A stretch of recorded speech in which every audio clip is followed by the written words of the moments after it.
This podcast, The Good, the Bad and the Vagina, is brought to you by me, Tess Lovely, a retired midwife, birth keeper, mother and sovereign woman. The views shared are my own and those of my guests. If something doesn't resonate, release it. It's not meant to upset or offend. If you feel discomfort, please seek support for your own healing. If you don't like what you hear, don't listen. This space honours truth, freedom and expression, protected under the rights to free speech. Welcome to The Good, the Bad and the Vagina. Let's get started.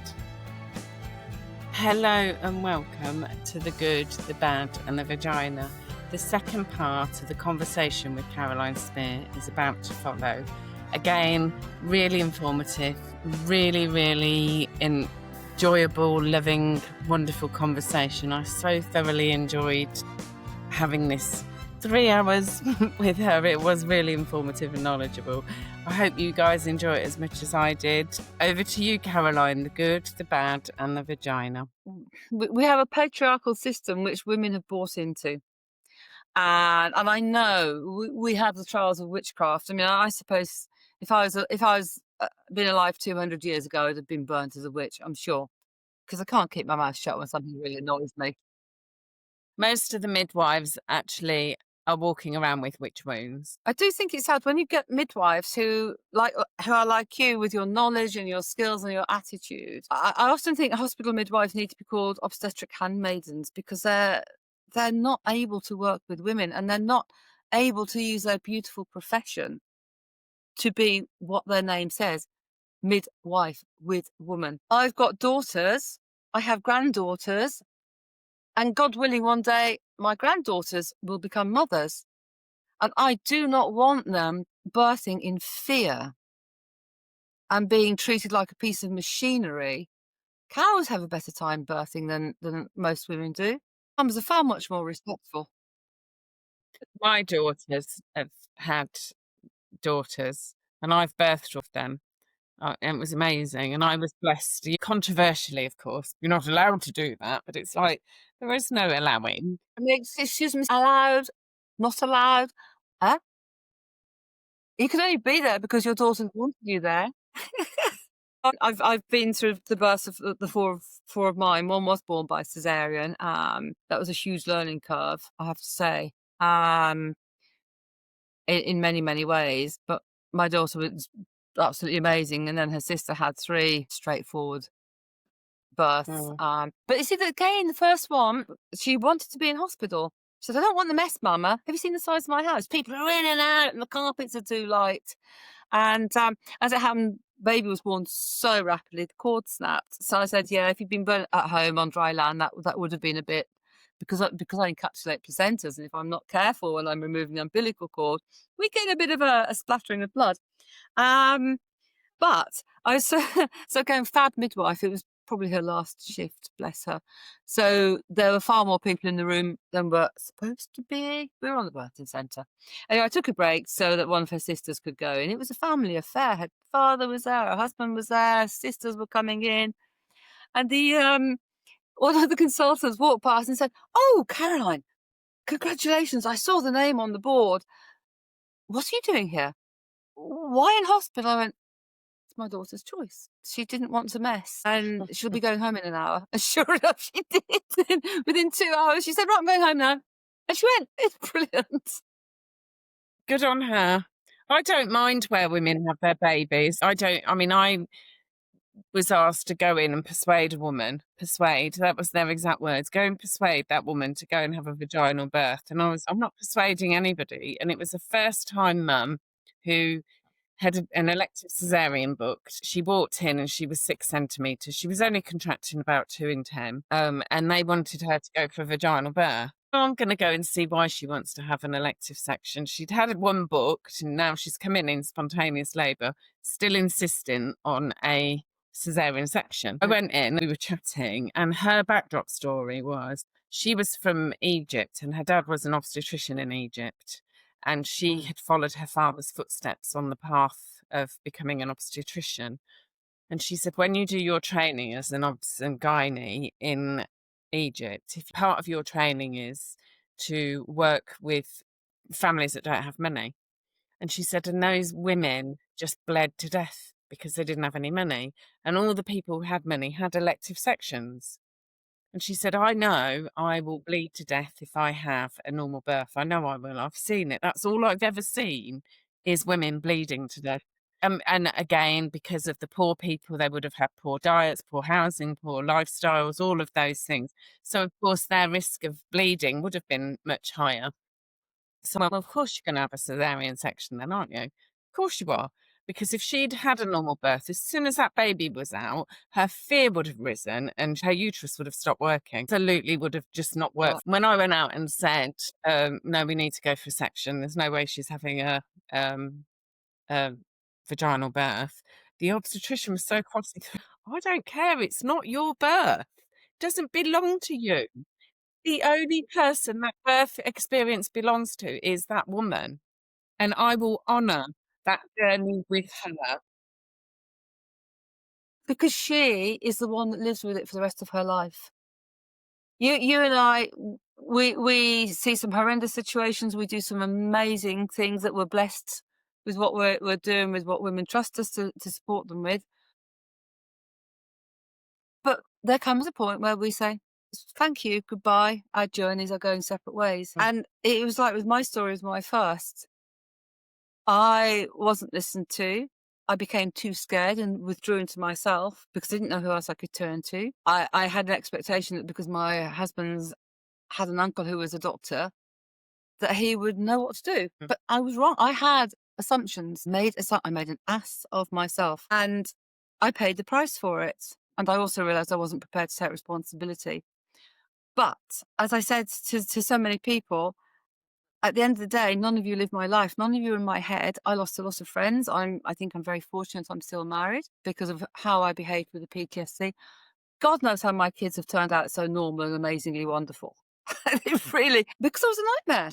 Because the flashbacks, the nightmares are, and taking the attitude of, I'm going to save women. It took me a long time to come off that, I'm going to save women, and to understand that actually we all have to take responsibility for our own journeys. But for an obstetrician, yeah, you and I know the dangers of cesarean section. We know the benefits. We know there are times when they absolutely are life saving. But the thing is, they're also life saving on a mental issue.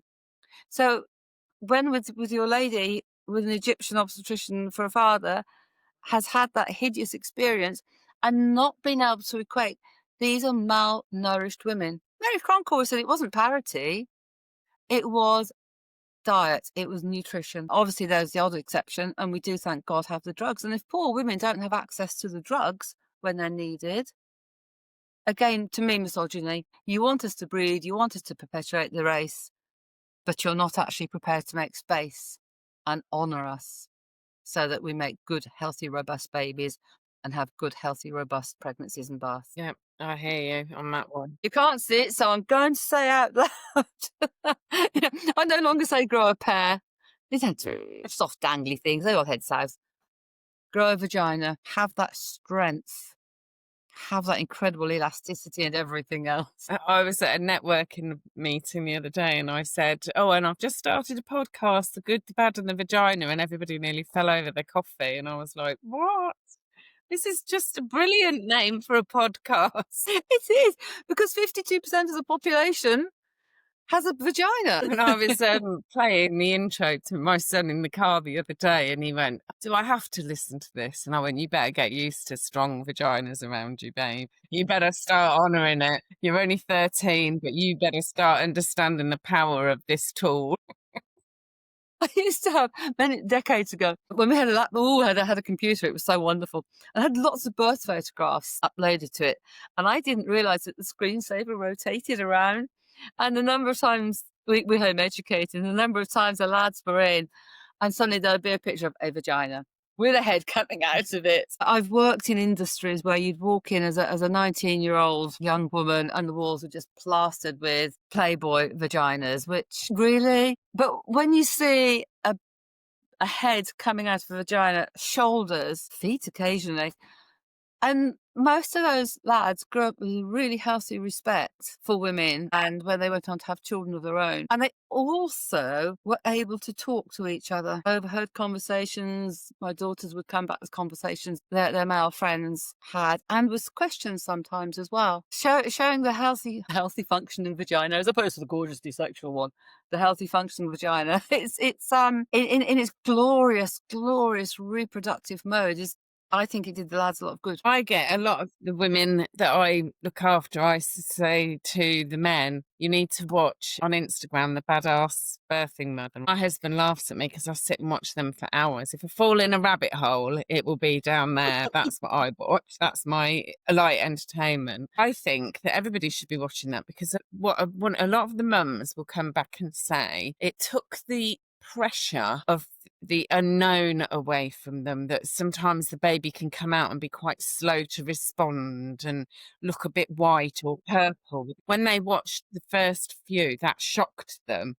But the more they went on and watched them, the more they realised that's quite normal and actually not to be alarmed, and how calm a lot of the mums were when they birthed these babies. Come on then, give us a little breathe, and naturally doing a little bit of resuscitation without the big dramas that they see on the TV.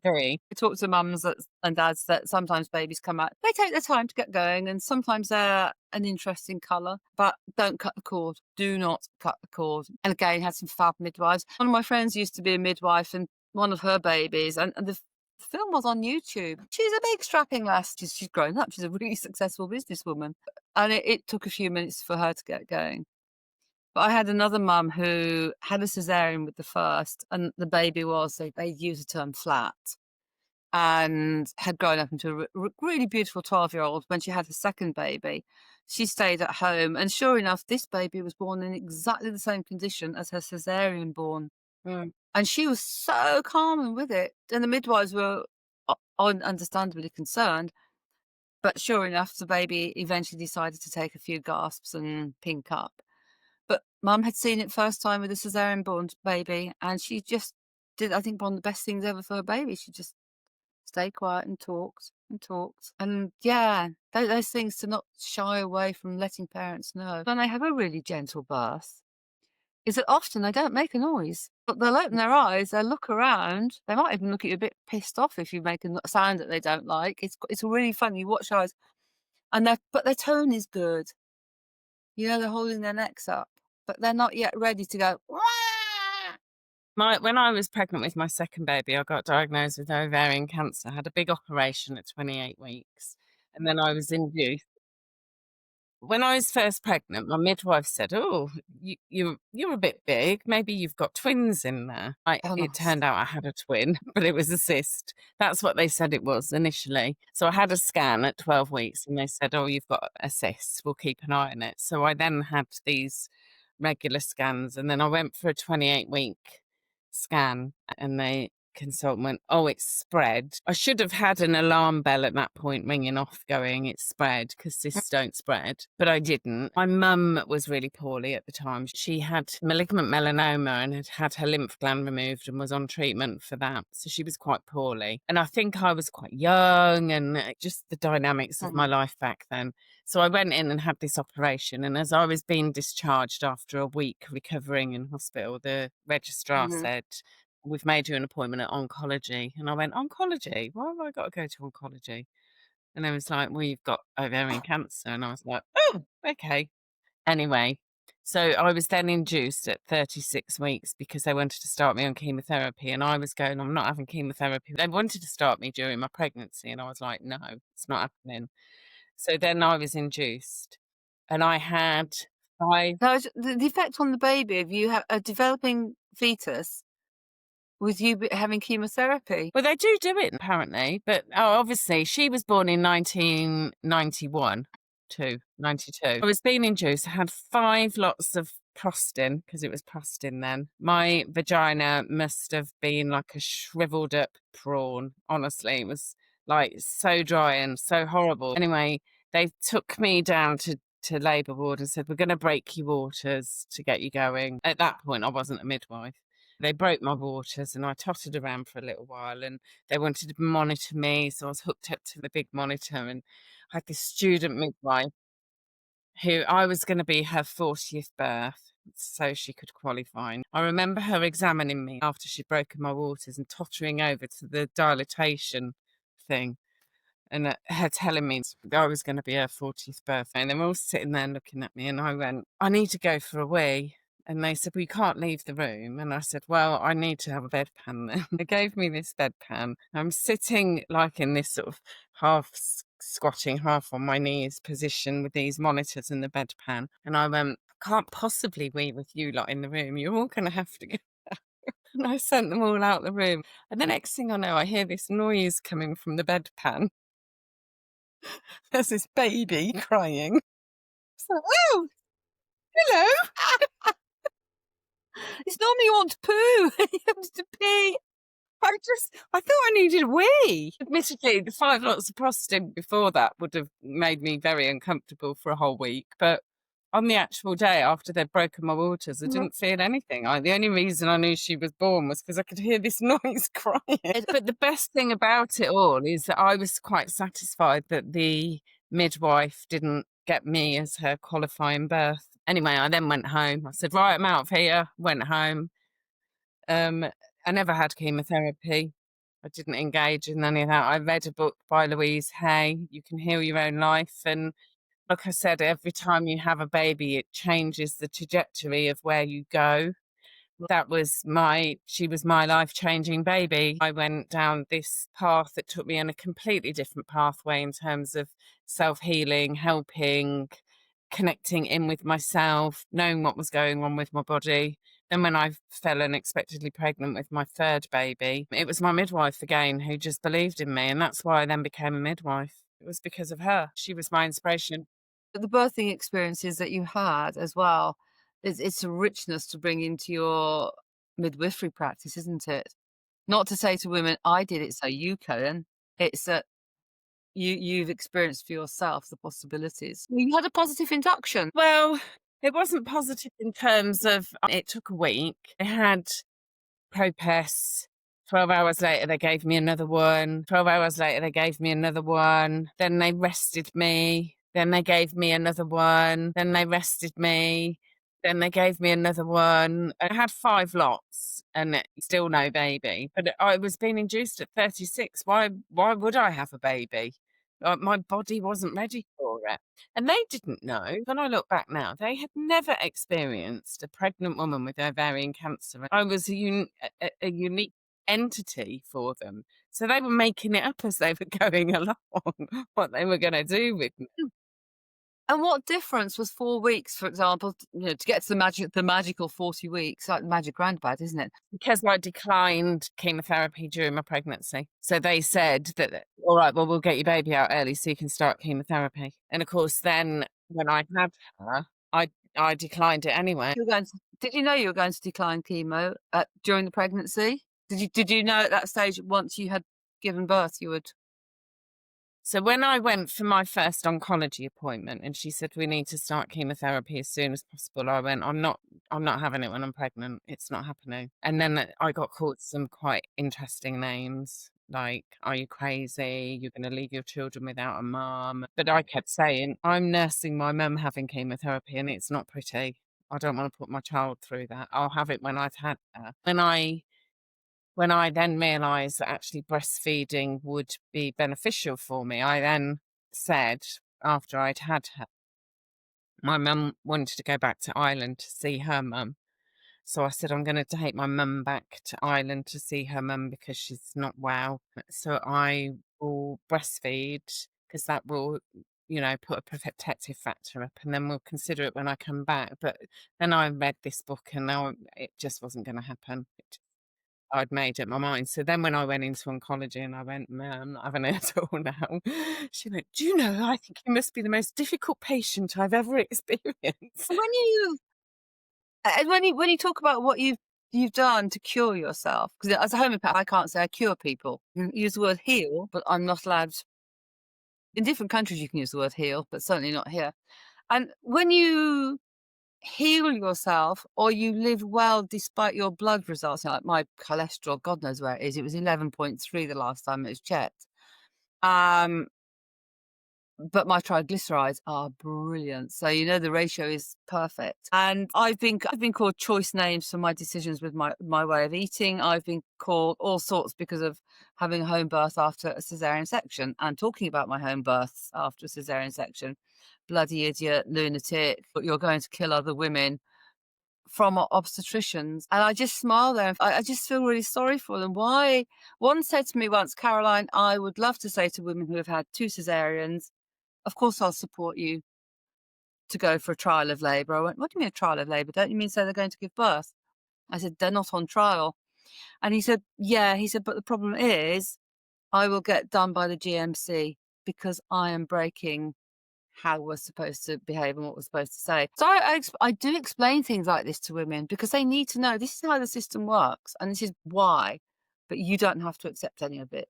You can say no. But to then be called names because we've chosen our own path, be it our healing, be it the way that we birth our babies, how we feed our babies, sleeping with our babies and our toddlers. Why aren't you curious? I want to know. If you haven't followed the pathway that I know and you're doing really well, what can I learn from it? Could I possibly bring some of that to my other patients? For me, I think that we heal from the inside out. And if there's a chosen pathway that you engage in and you believe in it, then it will work for you. So we do need brilliant foundations to build from. A tree and a plant will grow in healthy soils. In order for us to grow, we need to have healthy soil, and our soil is what we eat and how we nourish ourselves. That's fundamentally our. Said the soil is everything. Pastor, it's not a germ. And so I Yeah. think when you get your basic diets right, and I think that sugar is the biggest drug on the planet, and it's hidden and it's lied about, and it causes so many diseases. I think it's responsible for cancers. Professor Thomas Seyfried, Cancer as a Metabolic Disease. His work's fascinating. To be fair, most of my stuff that I know about, I just know about it. I knew Yep. as a toddler not to be immunised. So when we went for our preschool immunisations, which was polio or whatever and a jab in the arm, I refused to have it. I was like, "You're not putting that stuff inside of me." We had our own allotments and we were fit, healthy family. And the reason we had allotments and vegetables in our garden is because there were so many of us, and that was how we were raised. My mum came from a farm in Ireland, so we had that foundation, and what we were built was really, really solid. When I then read the Louise Hay book, I recognised that the ovarian cancer was to do with mothering and the maternal relationship because it was my ovaries. I was the only girl in amongst a whole family of boys.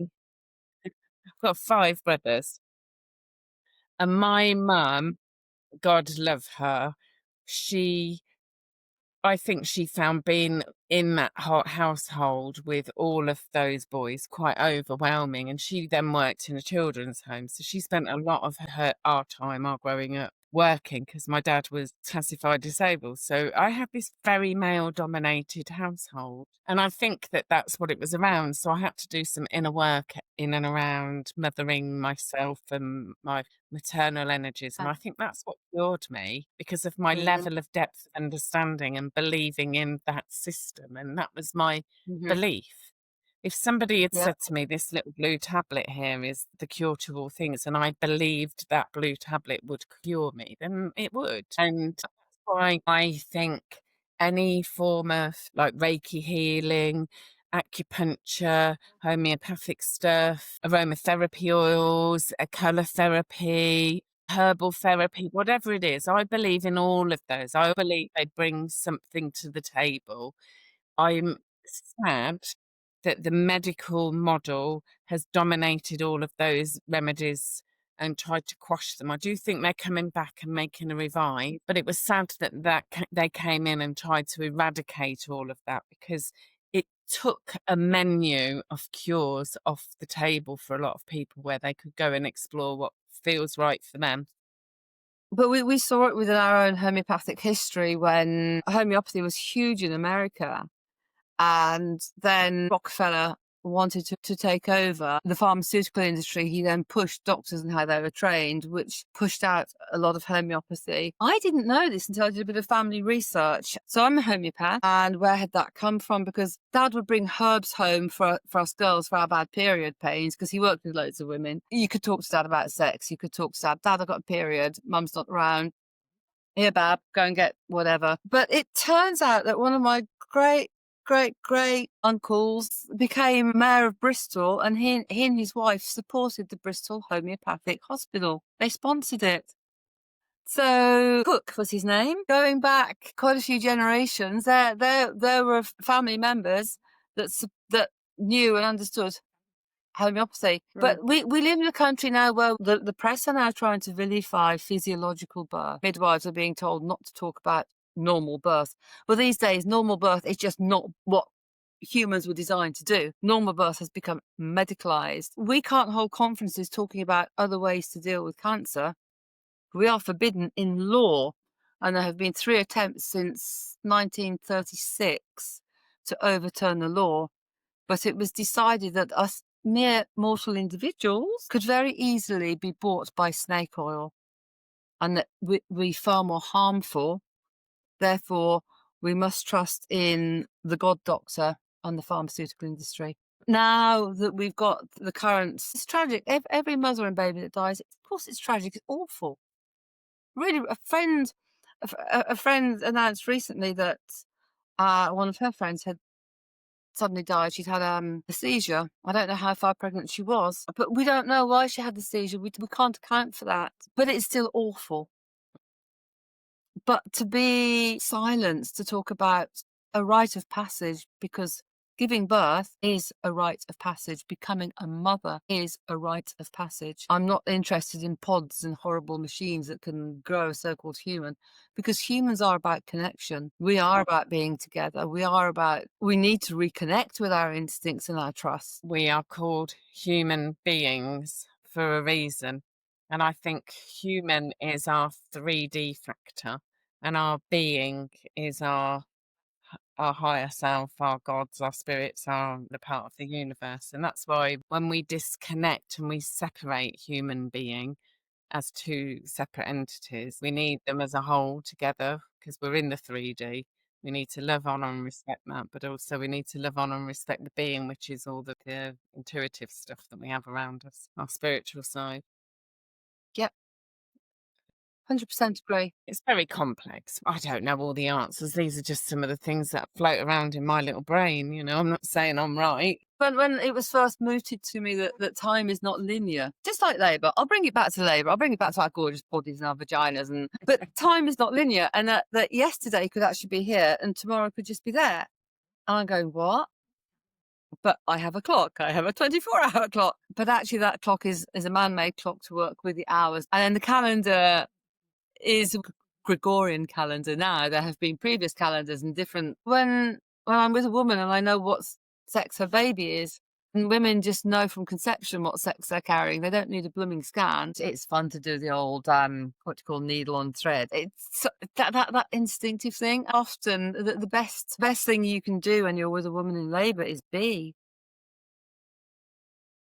What medics do, and sometimes you do need to have done, but that being, when you breathe and you hold the space and you just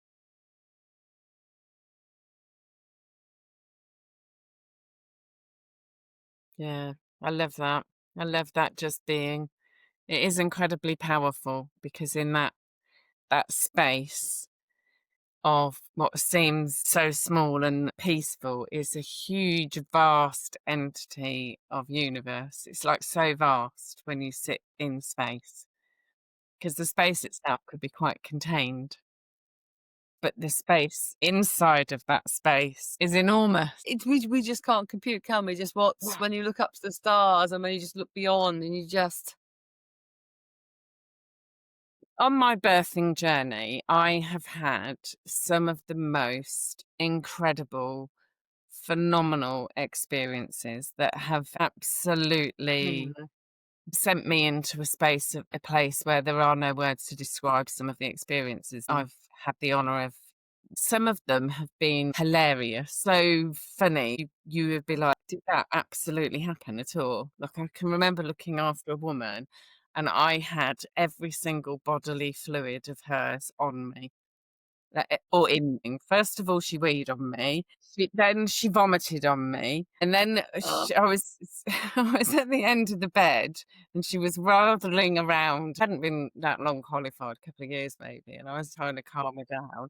And she was a Spanish woman, so she was very all over the place. And she just, like, opened her legs, and then her waters broke, and they just went all into my face. And then she got up and rushed out to the toilet and dragged me with her. And in her stumbling around of trying to get onto the toilet, I have no idea how it happened, but she ended up then just pooing all down my leg. And I was just like, this can't get any worse. And then she obviously gave birth when the baby came out, just blood it just went everywhere. And I've had every single one of your bodily fluids. I feel like we're married. I've just got the most perfect microbiome now. Thank you very much. I came out of that room and I looked like I'd been grappling with a bear. It was so funny. Did you fight her? Did you fight her for the shower afterwards? Was it that? I just dumped her placenta into the sluice and then just went off and had my own shower. She was so grateful though. She was, "Oh my God, that was amazing." And I'm like, "Yes, it was."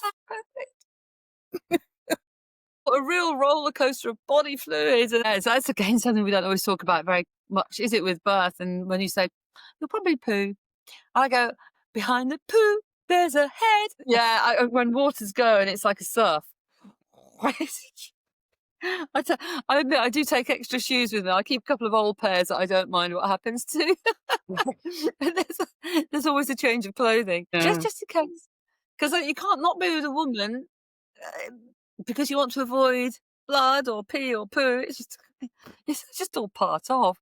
It's interesting how, again, the move from birth from home to hospital has made bodily fluids dirty. I don't ever consider bodily fluids dirty. For me, they're all sterile. But that's the same thing. We don't talk about the juices that come out of our vaginas when we're going into adolescence. We don't talk about the juices that you produce once you stop menstruating. We do not describe what our menstrual blood is like. We don't Mm. talk about. I mean, I do as a homeopath because I've got pages and pages of homeopathic remedies, and they can be based upon big clots, little clots, dark clots, stringy. What colour's the lochia? Yellow, brown. What does it smell like? Does it burn you? Are you really heavy on one day and very light on the other? Never mind. Are you really grumpy and then your period starts and you just go, "Ah, I'm human again?" Or are you just really, from the first day of your period? Homeopaths, we have to ask a lot of questions about body fluids, but it's not really talked about. And even just how much more um, juicy we become when we're close to giving birth and when collagen is breaking down so that our cervix can start to give and our uterus can pull up. And women get really worried about it, or they think their waters have broken, and then they end up something else up their vagina. I've just got to do a swab. Really? In triage, and women used to come in and go, "I think my waters are broken." I would think, "Well, I know they haven't broken because when your waters break, you know about it." And they'd come in and then supposedly have this little test that you could offer them. I would explain to them, "Look, this is 10 mils of water. You've probably got at least 500 mils, if not more, around your baby. So if your waters break, here's a tiny amount of 10 mils and I'll put it on a pad or on a pair of knickers. Is that what happened?" And they go, "No." And I'll go, "Okay. I can guarantee you within 24 hours, you'll be back with either your water's broken or you'll be in labour because you increase your vaginal secretions. It's quite normal for that change to happen, and so it is quite Yeah. watery, and 9 times out of 10 before we used to do 13-hour shifts. Before the end of my shift or at the beginning of my next shift, there would be that woman, "Oh, I met you, you said I'd be back in labour." Going back to what you were saying about midwives and obstetric nurses, I think we are training midwives to be obstetric nurses rather than with woman, because if they were with woman, they wouldn't. allow the brutality that goes on to women now. They wouldn't be wanting to examine the women every 5 minutes. They wouldn't want to agree to do 4-hourly VEs. They would recognise that it is a guideline and not a policy. They would be fighting in that Mhm. corner. And what happens is the midwives who do then fight in that corner end up getting targeted and bullied and eroded and picked on, or they go quiet and stay under the parapet, under the radar. Mm. They'll tick the boxes and they'll be very quiet because that's their only way of survival now, and it's quite sad. It is really sad because the midwives who are prepared to be true midwives are known within the community by women. If another woman saying, "Actually, I think I really want a home birth," or "I'm worried about this," it'll be, "Do you know this midwife? Give her a call." So I always say to women, go through all the midwives. You'll find your angel. There is always going to be an angel, but you might have to work through quite a few non-angels to get there, or else you just need to be it's easy for me to say, you just need to be confident, practice. Tess, I am seriously concerned with the way things are going, and it's a defeminization of what it is to be a woman. Now, I know there are a lot of women who say, "I don't want babies, I never want one." That's fine. But I'm not talking about you. I'm talking about women who do want to become mothers, and the way that the system now treats the fear that's piled up when they choose even this ridiculous expression of birthing without guidance or birthing outside of guidance. Am I allowed to stick two fingers up and go, because that is really how demeaning and belittling, but how demeaning is that? How demeaning to say to a woman, "Well, because you're choosing to birth outside of guidelines, oh, why don't they just say, because you're being a naughty, silly little girl, slap, slap, slap, only we're not allowed to stop you anymore, but don't worry, we'll fill you with drugs, we'll fill you with fear, we'll let the psychological worm just get in here until you go, save me." It's the coercion, isn't it? I remember when a mother saying to me once, her waters are broken and she didn't want to be induced and she was seen, and they kept sending doctor after doctor after doctor in to her. And in the end, she agreed to the induction and it went horribly wrong. It was very traumatic for her. That's what made it horribly wrong. For her, it wasn't what she wanted. She felt a lot of resistance. She ended up with an epidural and a cesarean section, and it's affected her mental well-being and lots of the cascade of intervention. And we talked about it afterwards. And she said the difficulty is that the risk may be really small, but the devastation can be absolutely humongous. And that's the power that they pull in. That's the big thing that they're pulling in to get compliance. And she said, had I known what I know now then, I would have got up and walked out of hospital. But I was disempowered. I was on the bed. They were standing over me. And she said, there was a little voice inside of me saying, I don't want to be here. This doesn't feel right. But I still agreed. I still said, okay, I'll do the worst of it is that when you said, I hear everything that you're saying, thank you for your advice, I'll think about it, because you didn't give them a yes straight away, they sent in another authority figure and then another authority figure, and that's coercion. Although the fear and the threat was quite big, they kept telling that your baby could die, your baby could die. It's the fact that it was person after person after person, and she was one person trying to hold on to her own sovereignty, knowing, being eroded by all these people around her. And she said it was so difficult. I thought that because I trained people in assertiveness, I expected to be assertive during my first labour. I had no idea that when my mum said, "Don't you think you ought to go in?" I couldn't fight that. I had nowhere to go and no one to turn to.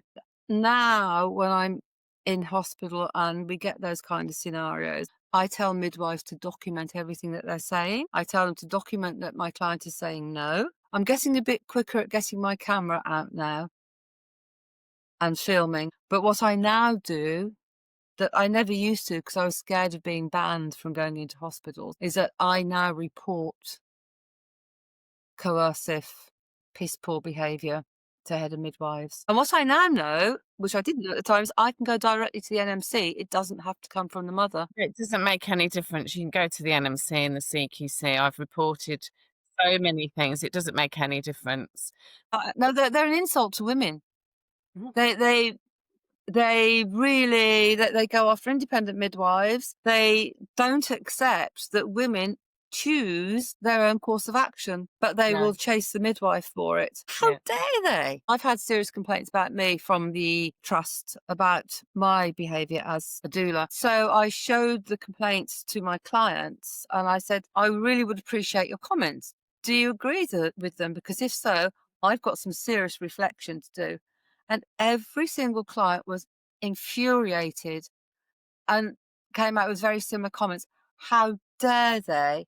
How dare they assume that you, Caroline, can make a decision for me or make me choose to do something that I don't want to do? We took you on precisely because we knew that you would completely support us. If I wanted an epidural or drug-induced labour, we knew that you would be fighting our corner for that. Yeah. We knew if we wanted to birth in the middle of a field with nothing, that you'd be there, even if it was raining and you had to wear wellies. We knew you'd come out barefoot. So every single one of the vignettes against me, I hate to say I was vindicated. To me, that showed a trust that A should have spoken to me directly in the first place at the time. And because I'm a homeopath and you give remedies, and sometimes, guess what? Labour cracks on beautifully. To insult women. It was like these women, they're not capable of making up their own mind. They can't make their own decision. Oh, and one of them was the lady who had had the cyst underneath her placenta, and when that went and it disappeared completely, she decided to give birth, and actually she birthed without me or the midwife because she was so happy. We were talking on the phone, and an hour later, her husband phoned me and said, "Caroline, we need you to come and help her with the placenta." And she'd fallen asleep, woken up, and baby was there. She'd had the birth she talked about throughout her pregnancy, and that was my fault because I had told her she didn't have to go into hospital if she didn't want to. So if that's what I'm getting as a doula, as a birth keeper, a supporter of women's rights, then midwives, God love them because, and again, the misogyny, it's the ongoing misogyny. A real midwife is a blessing. When I have a real midwife at a birth, the atmosphere of all these women supporting a woman birthing, it's phenomenal. It's gorgeous. I have a thing about I always say to women now, if you are being coerced into an element of care, then you need to raise a safeguarding against the person who is coercing you. And they go, "What?" And I said, "Well, if your husband was coercing you into an element of things that you didn't want to do, you'd have the social services all over you. It'd be safeguarding." So if a doctor comes in and tells you this is the recommended care pathway that we would like you to go on, and you go, "Thank you very much, doctor, for that piece of advice, but that's not what I'm choosing to do." And then he starts coercing you by using threats of poor outcomes, dead babies, sends in another person, another practitioner that's at a more senior level than them, then that's coercion as far as I'm concerned. And actually, that's a safeguarding issue. I love you. I love you. That's another sentence to add to my thank you to my armory to support women. That's because it is. Who do you raise it against? Do you tell them I'm going to raise a safeguarding concern against you now because you are cursing me? Yeah, just say if you just absolutely just say that to them, just say, "I believe your behaviour's coercive. I would like to speak to the safeguarding midwife, please." And they'll go, "We're not coercing you." And you go, "You are because I'm an intelligent woman. You've explained your care pathway to me twice. I've acknowledged that I understand it, and you're still trying to coerce me down a care pathway that isn't conducive for me. That's coercion. If you get your policy out and you look at the Mhm. word coercion, then actually you'll find that you're breaking a safeguarding policy there. So could you please get me the safeguarding midwife so I can report a safeguarding concern to the GMC or to the NMC? And actually, it's a criminal offence to coerce somebody. Whereas by declining an element of care, it is not a criminal offence. Coercing a person into an element of behavior is a criminal offence. What you have to do is just step outside of their guidelines and start using the law for you for your own protection. The way that you phrase this is brilliant. This is coercion. If you so much as touch me without my consent, that is assault because it is assault. If you do a vaginal examination without my consent, if you have coerced me into one, it is now indecent assault. If you tell me I can't leave the hospital, That is false imprisonment. I'm now going to dial 999. So, but and you don't want to be in that situation. You really just want to have love and joy and mutual respect. And the difficulty is with the situation like that is that we want to create the love hormones to have the baby in the first place. And actually, they are removing those love hormones immediately. I was at a home birth, and we'd gone through several changes of midwives, and you find this when you work in the birthing world. Sometimes you really don't sleep very much. Although I have now learnt to say, actually, after 12 hours, I am going to get my head down for a couple of hours. Then I can't because my protective mode kicks in. Sleep in the woman's house. I took them up and I just, right, you go to sleep. I'm going to go. I've done that at home, but I've gone, right, I'm going to sleep. And then I woke up once to this almighty bang and I was like, what the bloody hell is that? And I went upstairs and a bird had flown into a window and it had imprinted. And the woman literally, she woke up and then she had a baby. We'd all been asleep for about 3 hours. It was lovely. The power of sleep is just fantastic, isn't it? It's just so needed. But what we were talking about before the power of sleep is that whole thing of being able to birth in love, birth in trust. And again, when I'm trying to share information with women, to educate women and their partners, if you approach your birth from a place of fear, you're going to bring fear into it. And yeah, that was what I was going to say.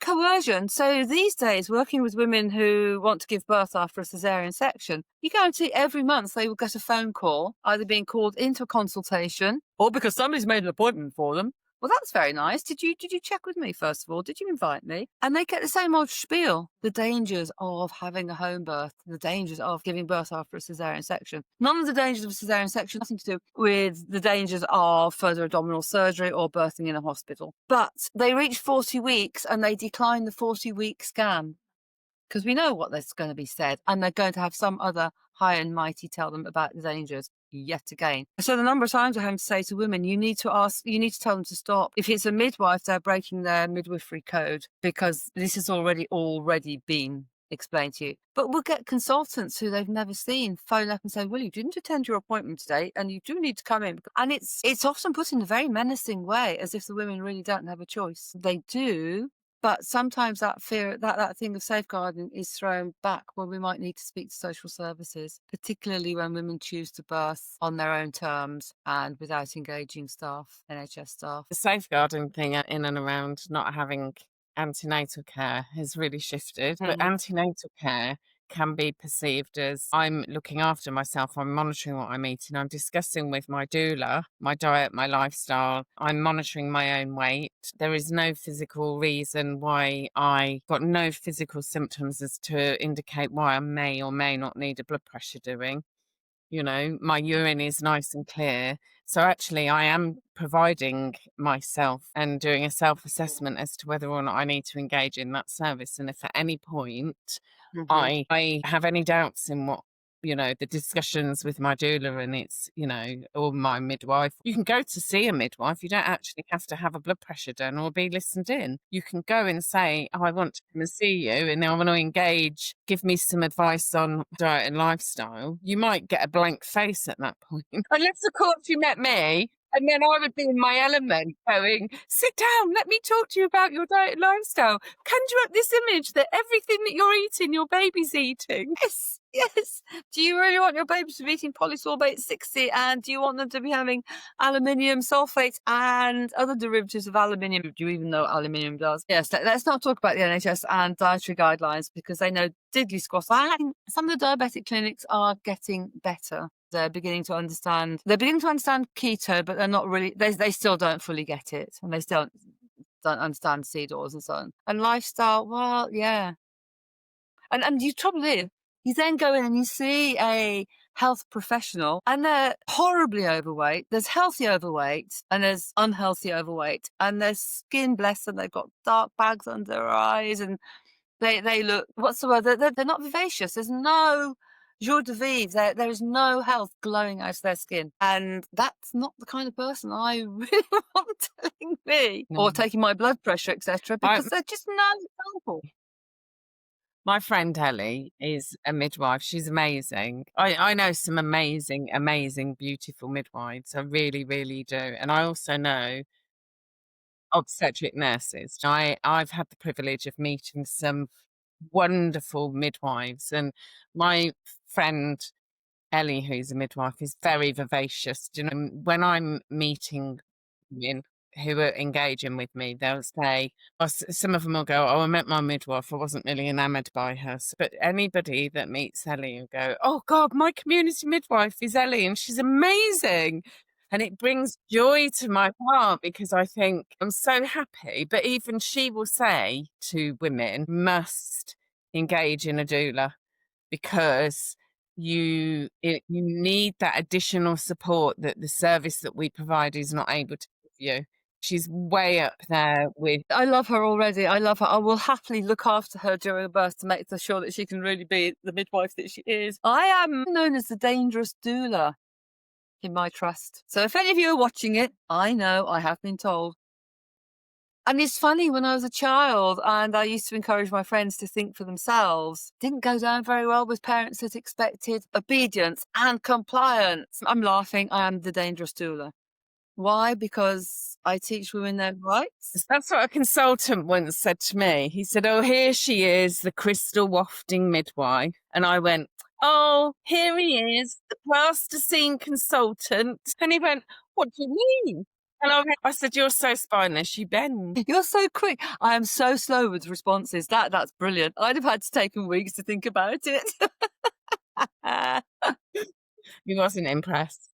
I didn't care. I was like, "I don't care. You're a no. You mean nothing to me." I quite like my crystals. What was he hoping to achieve by using that description? He was trying to minimalize me because of the hierarchical system was in place. They were consultants, they're gods. I can remember once a consultant and his fingers like this going, "Gloves." I was only a student and I looked at him and I went, "What's up with your legs?" And he went, "Well, you're meant to get my gloves." I went, "No, you're more than capable of getting your own gloves. If you didn't have any legs, I'd get your gloves." That's if you told me you needed me to get your gloves. And my mentor went, "Oh my God." She was just like, "Tell, please be gentle with him." Why? Because he was a spoiled, selfish brat. His immaturity and his insecurity. I mean, please. I was just like, well done, you. I'm really proud of you. I was the gobby midwife. That was being gobby was something, a badge that I wore quite proudly, I think. I didn't suffer falls easy. I mean, I've locked horns a lot of times with consultants. I've had some amazing relationships with consultants, like, and some not so brilliant. I was coordinating Mm. once and a consultant, we had a really busy ward. We had 6 inductions coming in and 5 of them were diabetics. We had 6 elective cesarean sections. We had a full labour ward. Our HDU was absolutely rammed and we were having a handover. And I said to the consultant, "Before you go round to our HDU, can I just have a quick talk to you about the inductions that are coming in? Because there's 6 coming in and 5 of them are diabetic." And she went, "Well, what do you want me to do? Not make them diabetic?" And I went, "No, because you're not God. But what I would like to do is have a discussion with you about how we can manage these women very safely, please." And all the registrars were, "Oh my God, she's done it again." Caring for your clients. That's well, and the women who are being made patients, I don't know how diabetic they were. If they're insulin dependent, and I do know insulin type 1 diabetic women who have given birth at home. Well, it's about managing your blood sugars appropriately, isn't it? It's about managing that aspect of it. You don't need a sliding scale because they need insulin. What you need to do is to be ensuring that they're hydrated, because that's the most Mhm. integral part at maintaining your blood sugars. Because if you are well hydrated, it will maintain your hormone levels, and insulin is a Yeah. hormone. It is indeed. It is. For which you need cholesterol. So you need good cholesterol levels to make insulin and oxytocin and estrogen and testosterone. Gosh, and to have, for me, the idea of having 6 women having an elective cesarean, because the women aren't elective cesareans, they're having this major abdominal surgery. And then 6 women with diabetes coming in, being brought in to be induced. Do you have the staff? Because some inductions are brilliant. We know some inductions, and it's great when induction goes really, really well. It's fantastic. But when you did 5 days, that's incredible. And usually by 5 days, women have given up and they're begging for a cesarean because they're exhausted. God knows how many hands have been inside. 1992, it was different. I would juice you now for an ingrown toenail if they thought it was a good enough reason, you know? What those 5, diabetics were all about was poor management on booking. You would have 2 slots for high risk and then 3 for sort of, post dates or, um but those diabetics were all booked in, and actually they should have been spread out. What I was saying is that it didn't we can't bring 5 in the morning to do the inductions. We do need to space them out. We need to look at who was the priority in all of that. What were the other factors surrounding that induction? How unstable were their blood sugars? Could one of them be Yeah. put off for another day? I was quite well able to understand the management of how we could do that safely. That's all I was interested in a scenario like that. It was the attitude of, well, what do you want me to do? Not make them diabetic, that kind of really made me think it's people skills, really, you know. But again, the cesarean sections being at that level, some of them were second, third time mums, some were twins. There was a whole complexities in and around. We used to do 4 electives every day, 4 elective cesareans at the trust that I worked at every day. 6 would have been an overflow. But I used to always say to the women, if they were having an elective section and it was being postponed, I would say to them, go home, you'll come back into labour later on, and then we'll just do it then as an emergency. And then they'd go home, come back in the afternoon going, I'm contracted. So then they'd have an emergency.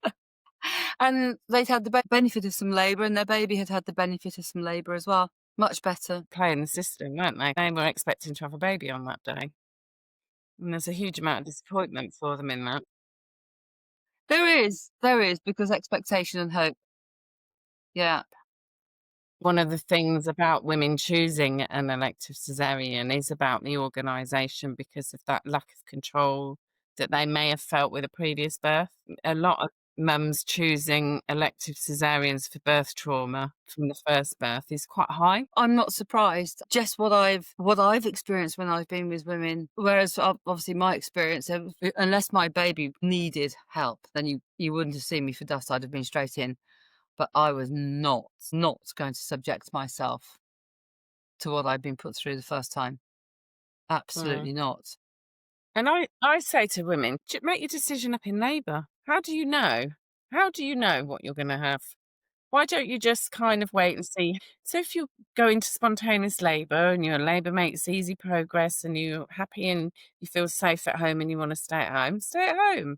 If you go into labour and it seems to be taking a long time or you don't feel safe or there's an alarm bell running off and you want to go into hospital or there's a physical reason like you have a Yeah. bleed, then make the right choice and decision and go in. There's no failing then. There's no right or wrong way of giving birth if you're making those choices and decisions based on what you're experiencing and what you feel is the right thing to do. But if you're then coerced into an element of care that isn't conducive for your well-being, then it doesn't feel right. You feel a loss of control and you feel powerless and that then brings up a whole load of other stuff that you have to then process. We make it complicated.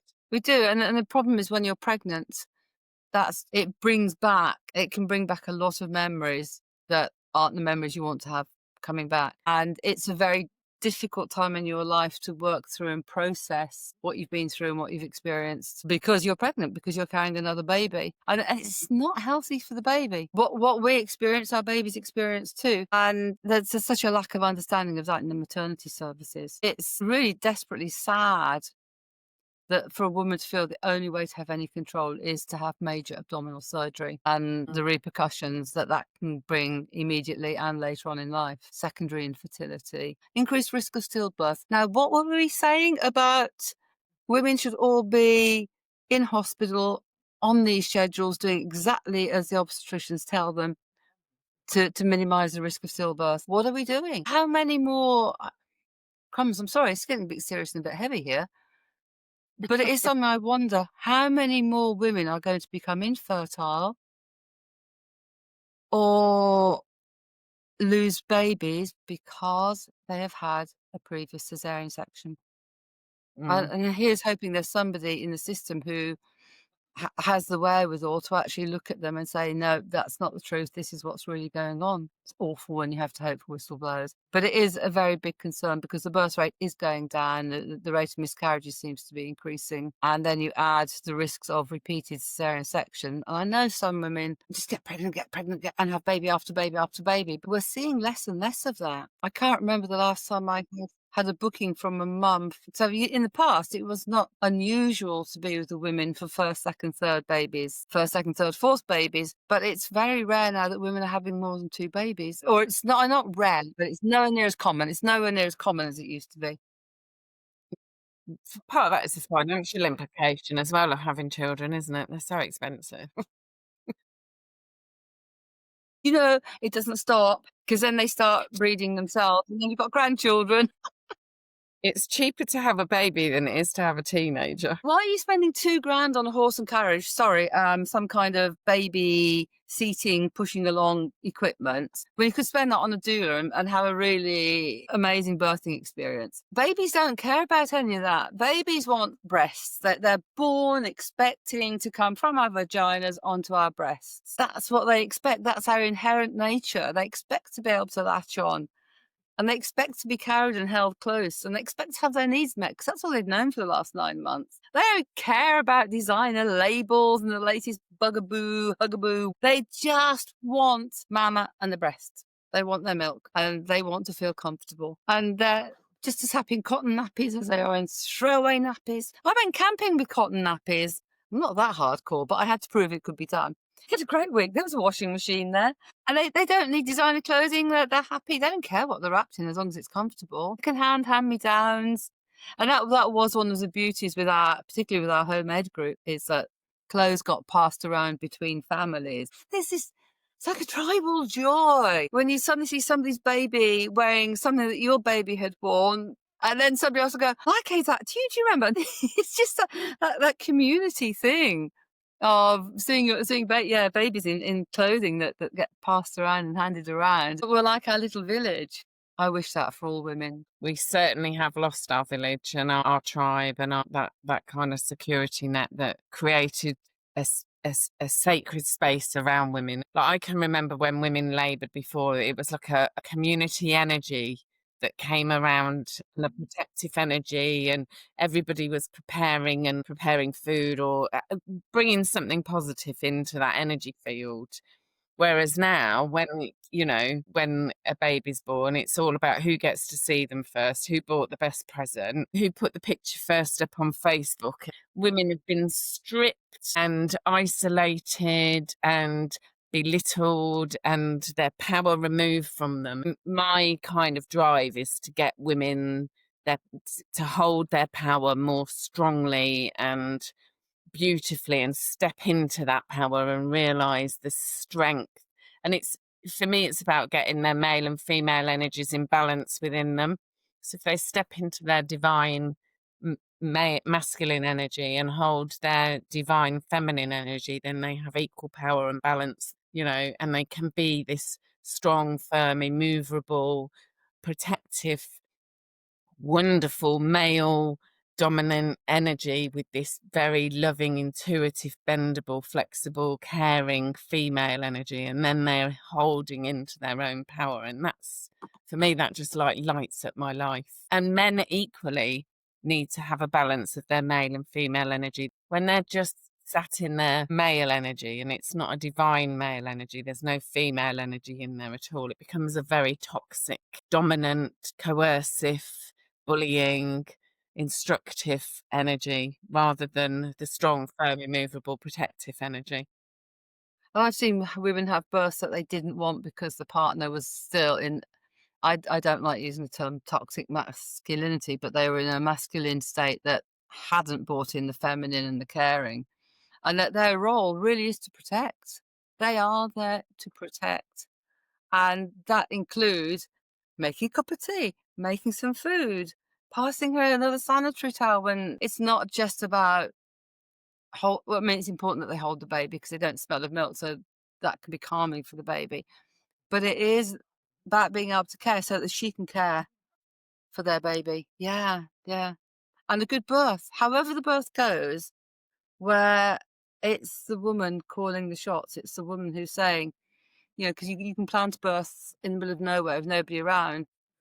But if you don't feel safe or you suddenly go, "Do you know what? Sod this for a game of soldiers. I really do want my epidural." It's on her terms. Or if she's gone from the, "Yes, I'm going to go into hospital." I mean, for some women, they don't want to take that responsibility.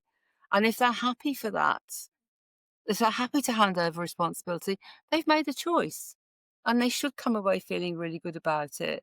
Yeah, it's like we're saying, it is that when the woman is calling the shots and saying what she needs and is being treated respectfully and lovingly, then she comes away from that birth in a strong place. And that, of course, is a great start to parenthood and the continuation of our next generation. Down in Chichester, we've got a group together called the Village, so mums can come along expecting a baby, and it's a space where they can just come and be, and we all, will look after them during that time, and they can talk and talk from the heart. They can cry, they can laugh. And within my own family, I didn't have this village so much, but my girls and the families that they've married into and their friends around them, I am seeing a really beautiful village, the caring for each other and looking after each other. But we do talk about it after you've given birth. You don't have to tell anybody. Just be in your own bubble. If anybody wants to visit, they can only visit if they're prepared to come and cook, clean, look after you, go and do some shopping, do some washing, and make you a cuppa. If they expect you to be dressed and making them a cuppa, they're not coming to see you to look after you. They're coming for our own selfish means, and they can wait until you're ready. And it's okay to do that. Historically, when we got married, we didn't know intimately our partners, and so that's why we had a honeymoon. People wouldn't come and interrupt in our honeymoon and go, "Have you done it yet? Can we have a look? How are you getting on?" It was much more of a sacred time and moment, and I say, have a baby moon because the baby has an advantage because it knows the mum from the inside out, so it's got all the power tools.